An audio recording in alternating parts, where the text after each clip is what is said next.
go, my boy.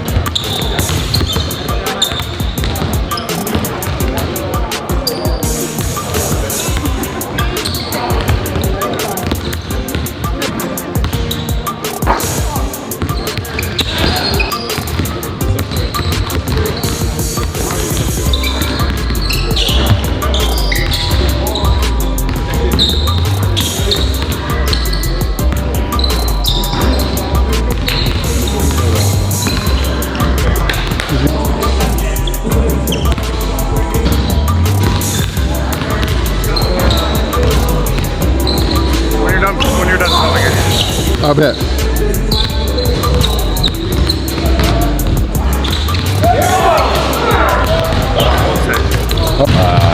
LeBron, Marcus, and Gabe, and Adu are all sort of under either return to play protocols or modified. Starting with LeBron, what do you expect out of him at the start of camp? Will he participate tomorrow? Yeah, I think it's probably a little bit longer of a ramp up leading into opening night for him. Obviously, in year 23, uncharted territory here. So I felt, and talking with the performance and talking with Mike and LeBron, like he probably did too much last year at camp, which was great for me as a first-year head coach to get buy-in from him. But it'll be a slow process with him leading into the first game. He's obviously got 22 years so far of wear and tear on the body, dealing with a little bit of nerve irritation. So we're playing the long game with LeBron. Gabe, he's just modified. He should be good to go live by the end of the week, and we expect him to play Friday. And that's just, again, the management of his knee that we did last year as well. Marcus is dealing with a little bit of Achilles tendinopathy. He's been in a slow ramp up. He was a modified participant, nothing live today. Yeah, a lot of attention to detail. We're competing. A lot of guys came in to camp into shape. So everything really was going smoothly. I think the coaches like it. JJ liked to practice a lot, and I was just competing and being vocal from day one. So I liked it. It's pretty legit, and everybody got a purpose. You and Luka entered the league at the same time. Spent draft night together at the hotel before you guys did, the arena. What was it like finally practicing with him as a teammate? I don't even know, like something we spoke about or we thought about. You thinking what I'm thinking, and it finally came to life almost in a way. Coming up as draft prospects, and finally here in 8 years in. It's our 8th year together. So it's actually pretty cool to be this young in our age and finally link up and to work together and just be a vocal point of the team. What do you need from the coaching staff and teammates during the preseason to be as prepared as possible for opening night? What do I need? Yeah. Or what are the things that will help you to be as prepared as possible? I don't know. They already gave me open arms, and the city already welcomed me. I don't even know what I need. I already got everything I need. Just make sure my endurance and I'm ready to play and compete, and ready to do whatever I'm told. Basically, whatever the team need, I'm here. DeAndre, Brad Turner from LA Times. How do you normally use preseason practices and games to ramp up for the regular season? That's how you get the rust off. That's where you let the reps be moved out. Anything you need to shape up or polish up a little bit, this is where you get in the lab and you get it out your system. Watch film and get closer with your teammates and work on your condition. Just being available and knowing the task ahead and what the coaches want for the season. Edwin Garcia, screen and roll. I see the shirt obsession. JJ just mentioned that's going to be kind of a theme this season. What does that word mean to you in the basketball context? Obsession about your craft. I'm obsessed about my craft being better and just bringing the best contribution to the team. Holding my end of the bargain. Putting work in where there's no questions asked really. Walking in the building and just setting the tone, being a great teammate. Just being coachable. DeAndre, Kobe Price, we'll see register. JJ's mentioned wanting to get to offense earlier. He said that you guys are able to do that in the 3-on-3 and 5-on-5 action. Just how does that fit? You said what? Getting into their offense early. He said that was also emphasized in the 3-on-3 and 5-on-5 you guys did today. Just how does that fit into how you want to play, and how do you think that could benefit quicker offense, early offense? Oh yeah, the floor is open, man. I see where he has the 5-out spacing, and we're this guy who sees the floor, and everybody's our shooters in the corners, and me and him working at pick and roll, and I'm seeing where where my rolls to the rim, and where Luke can put pressure on the rim as well on that big when we're in the 2-man game. I like it a lot. There's a lot of space, and we got great shooters around us. We also got another playmaker like Austin Reeves, who's super crafty. So it's fun.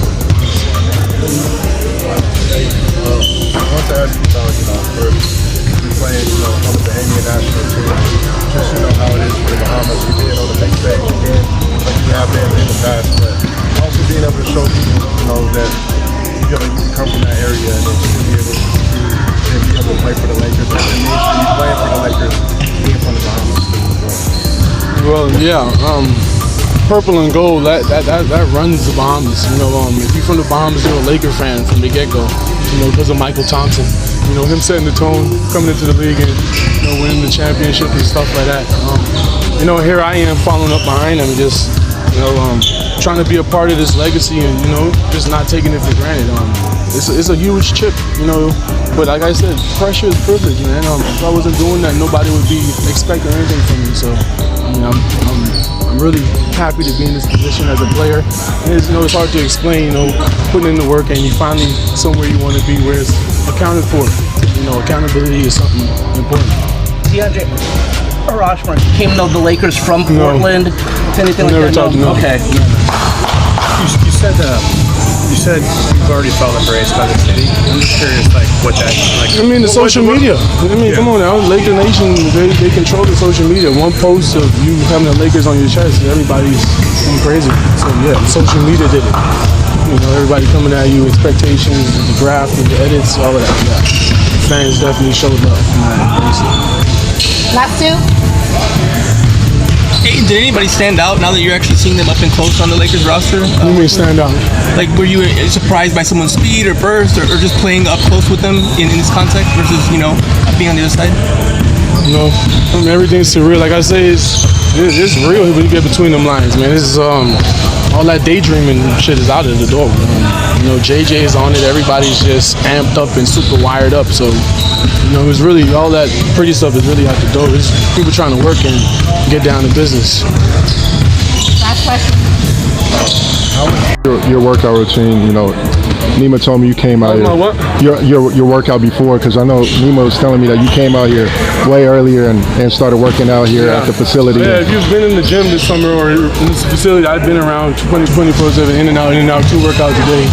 Just staying sharp as heck, just to be prepared for training camp, and letting Luke and my guys know who are my playmakers, that I got them when it comes to screening and rolling, and just being this defensive anchor the team wanted.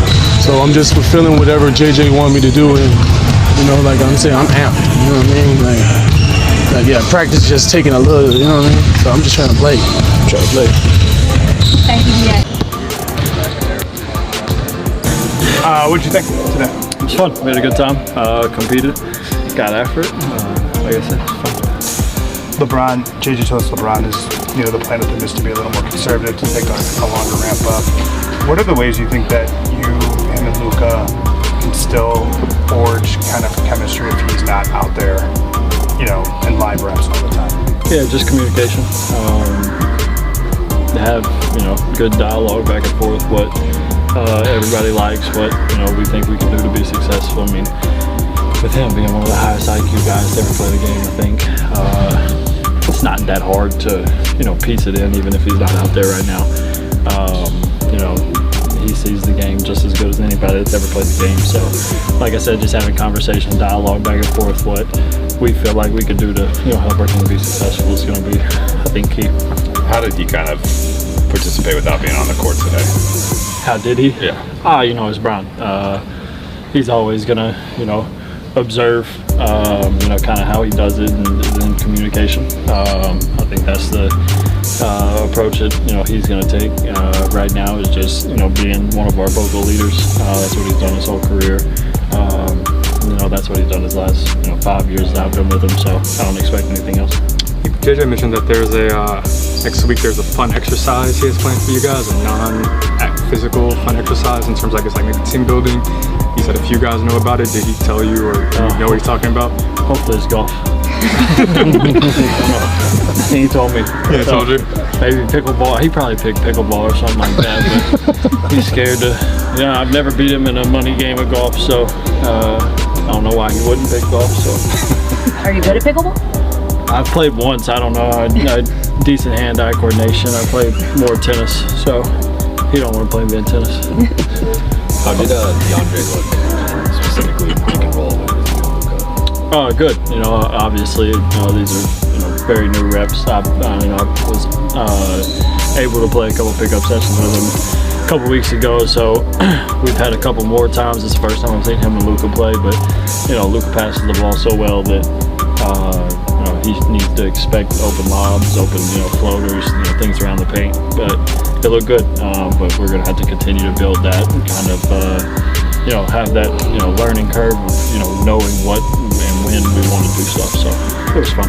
Also, now that you're a seasoned veteran, I don't know about all that. okay, now that you're a veteran, how does ramp up change for you coming into this season, getting ready for the regular season? Same, I think it's the same for me. I've been in here, basically the last month and a half. I've been absent a little bit. My brother had a baby. Uncle, huh? Yeah, I'm an uncle now. So it was fun. I think it was, what was last month, September? Yeah, September 28th. So it's good. Congratulations to them. Very excited for that. Went home for that. But just been here, working out, playing pickup, having fun, just being around the guys. Austin, did any of the new players kind of stand out? I know a lot of you talked yesterday about being happy that Marcus Smart's now on your side and on the opposing side. Yeah, very excited to have him on our team. He's obviously, his resume speaks for itself, what he's done in this league. It's much better to have him on your team than against him. Competing against him sucks sometimes, but hopefully, he does that to other players on opposing teams. So it's very, very fun to have him. Jake, DA. It's good. We got a lot of good pieces. JJ's mentioned an emphasis on head-to-head passes. If you don't get it, gets a primary ball into it, get into the offensive action. 18 extra seconds on the clock. Did you feel that play out when you guys were able to play live in 3-on-3s, 5-on-5s, and so how do you think it went? Yeah, I thought it went good. There was a couple opportunities where the pitch ahead was open and we got something quick. One time I think I threw it ahead to Rui. Rui got an one. So just trying to take advantage of those situations to where you can get early offense, easy offense. So Also, how do you feel like your voice has changed being a leader on this team? Because I know we talk about Bron and Luka, but I know you have an active voice on this roster. And how has that changed from your first practice all the way up until now? Yeah. I don't think I said one word my first practice. I was very quiet that whole year, and then the second year I came out of my shell and talked more. Just being able to communicate with the guys what I see, try to be an extension to the coaching staff. We all got one goal, and that goal is to win. And any way I can help that come true is what I'll do. Perfect. Appreciate it.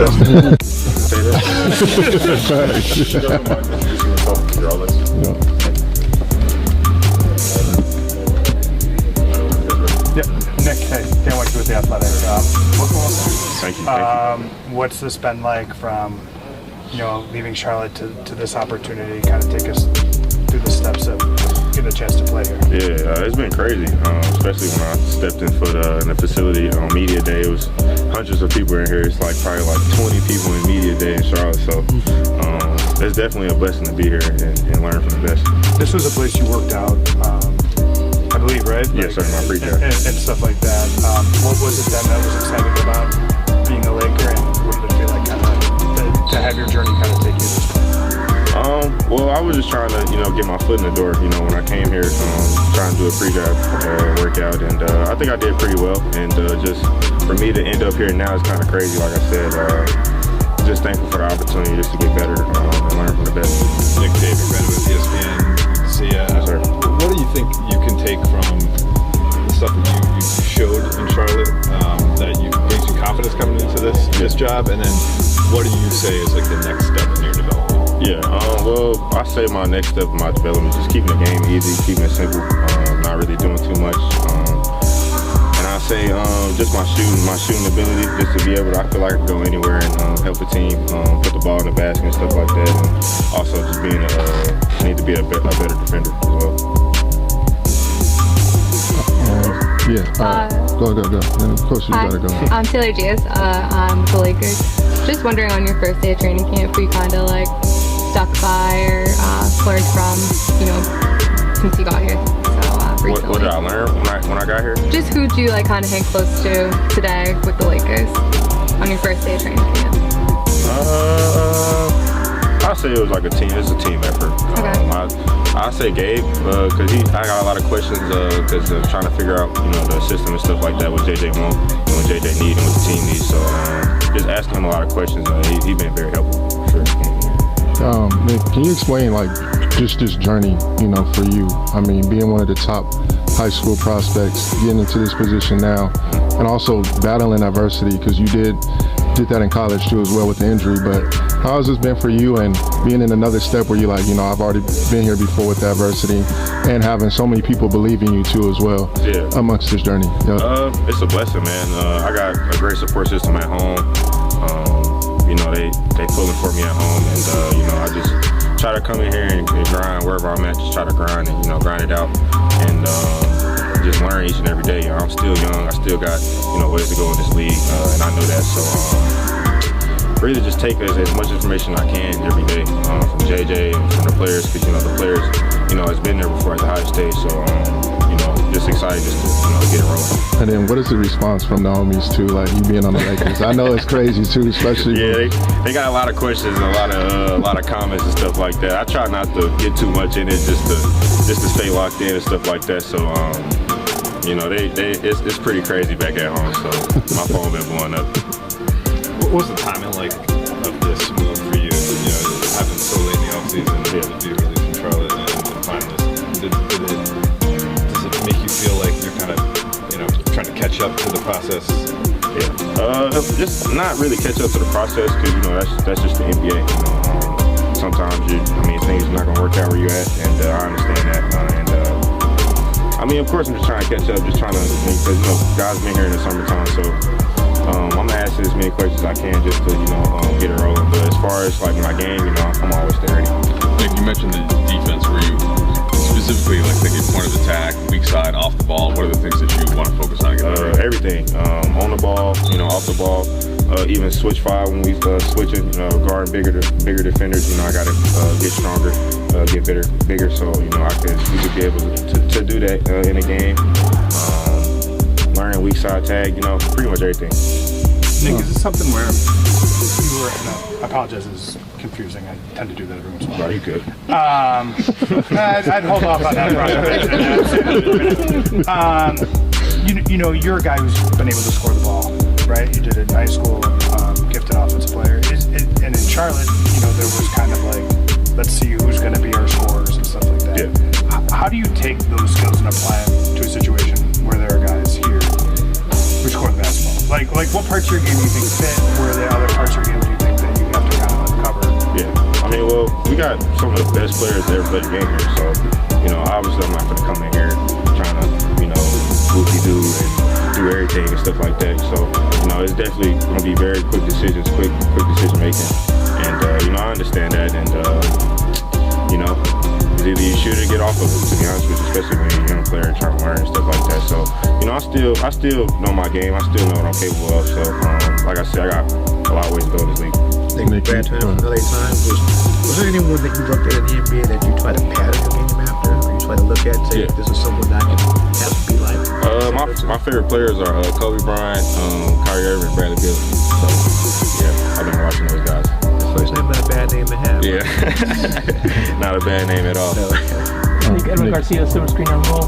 You already mentioned a little bit about the journey and kind of quickly getting here. What was that process like? You know, we just heard, you know, obviously the other day that you were on the team. For a person who's kind of going through that journey, how quickly do you have to kind of adjust and realize, okay, I'm coming to Lakers training camp. I got to be ready. Let me keep this going. It's definitely a quick adjustment. You know, I think I came here, Monday. I got in Monday, and you know, training camp is today, so quick adjustment. But you know, I gotta be ready. So no excuses. Nick, you did pre-draft here. You've been around, I mean, with Clutch. So, you know, having Bron here, I know you've been around Bronny, a lot of guys, you know, that have been around Clutch. How has that helped you? And then you also being here for several summers. And how is that relationship with you and Bron and having him as a mentor now and being your teammate? Is that crazy for you too? Yeah, it's absolutely insane. I think so. But I mean, what Bron do, it speaks for itself. You know, just having to me, the greatest player to ever play the game is truly a blessing. Just to get to pick his brain, whether he's like coming to talk to me or not. You know, just looking at him and looking at Luka and stuff like that. Which is, I think the team, everybody does that as well. Just pick up anything you can from, just to learn from him. Thanks, bro. Thank you.